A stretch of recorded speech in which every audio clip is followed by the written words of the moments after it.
Can you talk about how important it is to show up there, and what makes a good Google My Business page, and how can you help someone curate that and develop it? Yeah, great questions. I would say the Google My Business page, which now they have renamed Google Business Profile about a month ago. Oh, they did? I didn't know that. I still have not caught up with watching how I call it, so I still call it Google My Business for right now. Yeah. But that is the most important place to be, especially when it comes down to my trades guys, because again, you're going to be finding someone swiftly and quickly and easily as possible. And locally. And locally. Looking for you already. And Google tries to do that for you as easy as possible. And so that's why the maps is the first thing they usually show if they can tell that you're looking for a company. And so, yes, I make sure people focus, like we have to be there because again, we're going to our phones, we're typing that in and we're just pushing call. How simple is that? So we want to make sure we're there. That's very pivotal with it. But the things that make you rank for your Google My Business profile actually isn't your Google My Business profile. The first one's proximity. Okay. So we have to be, our physical address has to be close to where people are searching They're for us. sorted by proximity, geographical proximity. Okay. Yes. And a lot of trades businesses can hide their listing, like actual physical location, because they're a service business. You are never going to go to your HVAC guy's house or office. Yeah. He's always coming to you to bring and deliver things. So companies can hide that, but Google still physically knows where that address is. And so they're ranking first based off proximity.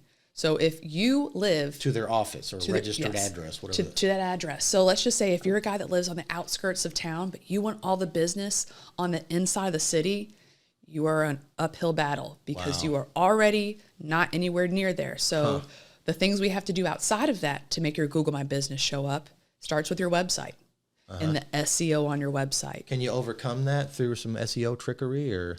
You can. Again, it's just an uphill battle that I have to be transparent with everybody about. There are always capabilities to do things and test things in SEO. Now, what we know Google will be okay with versus Google will say, still not happy with this. Yeah. That's where the testing comes in, and that's why we're really working with our guys because they are proximity based. And yes, people just want to push call and get that plumber to come to their home. So that is something we always work with. But there are things you can do, and we work with a lot of companies that like to expand their area. So they might not just be here locally in Louisville. They're going to Lexington, and then they're moving to Nashville, Tennessee. They're moving to Cincinnati, Ohio.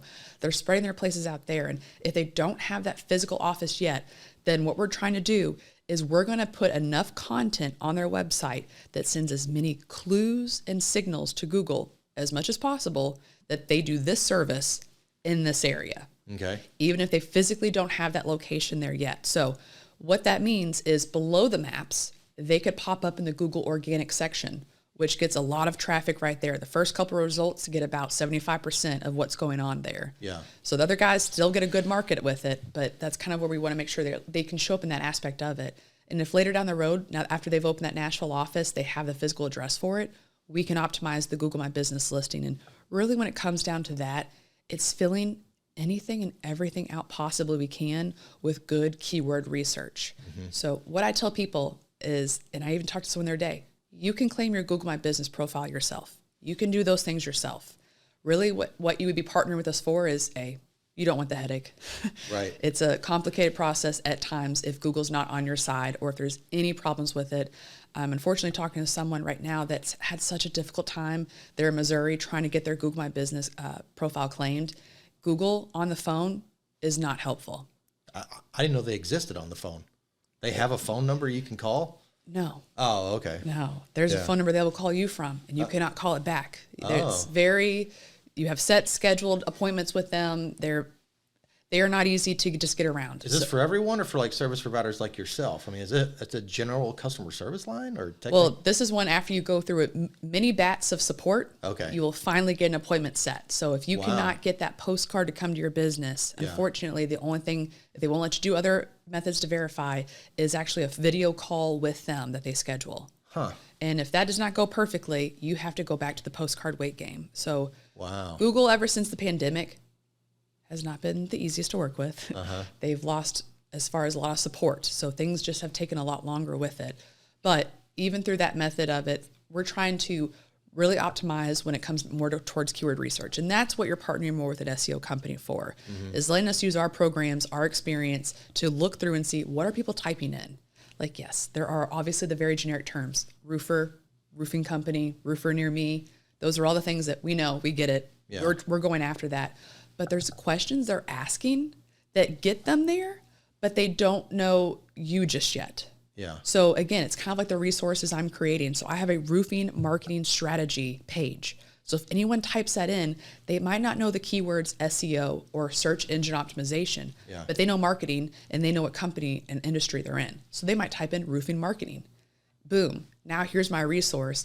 They are able to build trust with us because I'm giving away all these tips for free. And I'm even letting you download it. Yeah, and you it's can, published on your website, right? yeah, you can do whatever you want with this bad boy. You don't have to talk to us if you don't want. I would love if you did. Right. But here's a free resource. Here's how much we're willing to give. Here's how much knowledge we have. So that way they're going through our funnel of saying, okay, well, maybe they type that in. Well, they don't know we're not in Louisville. That's fine. They're finding this resource and building the trust with us so that we're able to better help them when they've actually reached out to us and say, hey, I read this ebook. Sounds like you know what's going on. Here's my website. What do I need to do? Can you help me? Yeah. So primarily it's sorted by geographical proximity. Would a secondary sort be related to your Google reviews, So- the quality of those? So the number of reviews and the quality score you have are ranking factors, but they are lower down the list. Oh, really? Number 2 is actually the content on your website. It's how well Google thinks you, or not how well they think you do what you do, but how well your website tells what you do. Relevant content. Relevancy. Yeah. Proximity and then relevancy is number 2. Okay. So that's really why when I create a strategy for anybody, step 1's a website all day, every day.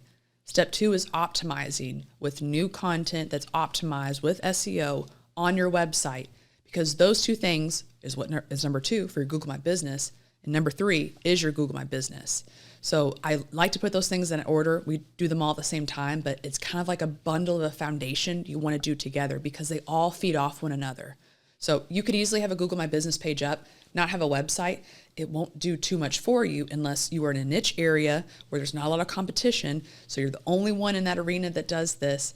And so therefore they can find you just because of proximity and there's no other competition with it.